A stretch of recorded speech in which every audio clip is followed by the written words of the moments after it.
तो इसी संदर्भ में हम लोग सर आपसे एक पत्रक देने आए थे कि उन्होंने अगर हम सिंधी समाज के लोग पूरे हिंदुस्तान में 1 से सवा करोड़ लोग होंगे, और मुझे लगता है कि आप हमारे समाज से बखूबी वाकिफ हैं, मुझे कहने की आवश्यकता नहीं है। हमारी सज्जनता शालीनता में कभी कोई कमी नहीं रही, और देश के योगदान में हम लोग से जितना संभव हो सकता है ज़्यादा से ज़्यादा हम सभी योगदान करते हैं। 1.25 करोड़ की हमारी आबादी होने के बाद भी हिंदुस्तान की अर्थव्यवस्था में 8% GDP में हम लोग का सर 8% का योगदान है, और अखंड भारत के हिस्से हम लोग हिस्सा थे। और अगर हमें भारत में पाकिस्तानी बोला जाए और हमें अपने भारतीय होने का प्रमाण देना पड़े, और कोई शख्स अगर हमें पाकिस्तानी संबोधित करे, तो सर ये देशद्रोह की श्रेणी में आता है। इसी संदर्भ में हम लोग आपको एक पत्र देने आए थे कि उनके खिलाफ जो है राष्ट्रपति की कार्रवाई करके मुकदमा दर्ज किया जाए और उनको गिरफ्तार किया जाए, क्योंकि ये उत्तर प्रदेश में भी कानपुर, लखनऊ, गोरखपुर, गोंडा, फैजाबाद और मध्य प्रदेश में, छत्तीसगढ़ में, महाराष्ट्र में उनकी गिरफ्तारी को लेकर काफ़ी जगह जो है आंदोलन हमारे सिंधी समाज के लोग कर रहे हैं। और वो गणदेव जी के अवतार को भी उन्होंने साईं झूलेलाल जी को भी काफ़ी अपमानजनक टिप्पणी का उन्होंने सर प्रयोग किया है।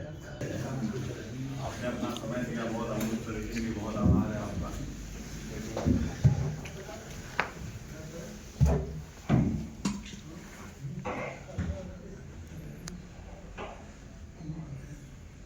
150 करोड़ के इस देश में भांति भांति के लोग रहते हैं। एक मोहल्ले में भी देख लीजिए, कॉलोनी में भी देख लीजिए, शहर में देख लीजिए, तमाम तरह के लोग असामाजिक भी हैं और बड़े लोग भी। भलों की संख्या बहुत ज़्यादा है, तब भी जब थोड़े बहुत लोग, तो हर आदमी की मेच्योरिटी लेवल और परिपक्वता बराबर की हो जरूरी नहीं है, और कई प्रकार के इमेच्योर स्टेटमेंट लोग दे सकते हैं। ऐसे में मुझे जो मैं व्यक्तिगत कह रहा हूँ, बाकी आपके ज्ञापन है और आगे पहुँचाएंगे भी हम, पर हम सब लोग रिकॉर्ड मत करो, हम तो वाराणसी के संपूर्ण सिंधी समाज द्वारा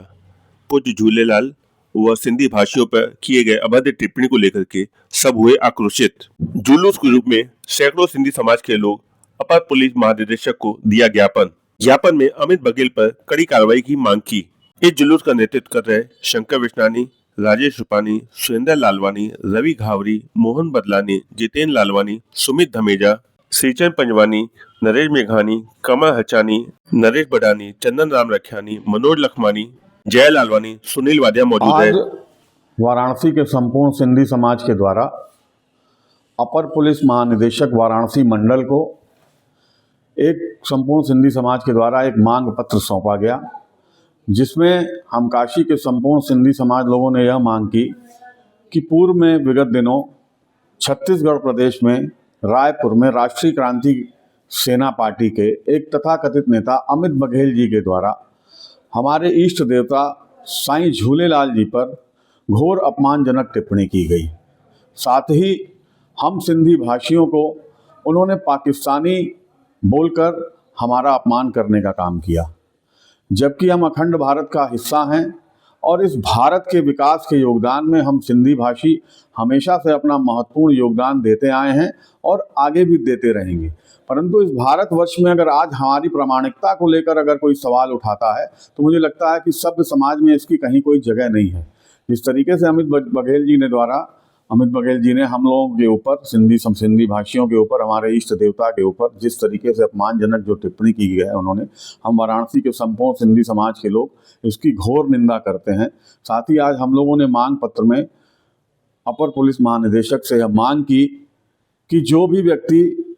हम भारतीयों को पाकिस्तानी बोलकर अगर संबोधित करता है, तो निश्चित रूप से यह बात राष्ट्रद्रोह की श्रेणी में आती है। हम लोगों ने अपर पुलिस महानिदेशक से आज यह मांग की है कि उनके पर राष्ट्रद्रोह का मुकदमा दायर करके उनकी गिरफ्तारी की जाए, उनको जेल भेजा जाए और जो भी वैधानिक कार्रवाई हो कड़ी से कड़ी उनके खिलाफ की जाए। और लगातार उनके खिलाफ उत्तर प्रदेश ही नहीं, मध्य प्रदेश से लेके महाराष्ट्र से लेके उनकी गिरफ्तारी को लेके कई जगहों पर आंदोलन हो रहा है। आज यह मांग पत्र हम लोगों ने अपर पुलिस महानिदेशक को सौंपा है। निश्चित रूप से अगर इसमें कोई कड़ी कार्रवाई नहीं होती है, तो हम वाराणसी के सिंधी भाषी आगे कोई रणनीति बना के इस विषय पर आंदोलित होने का काम करेंगे।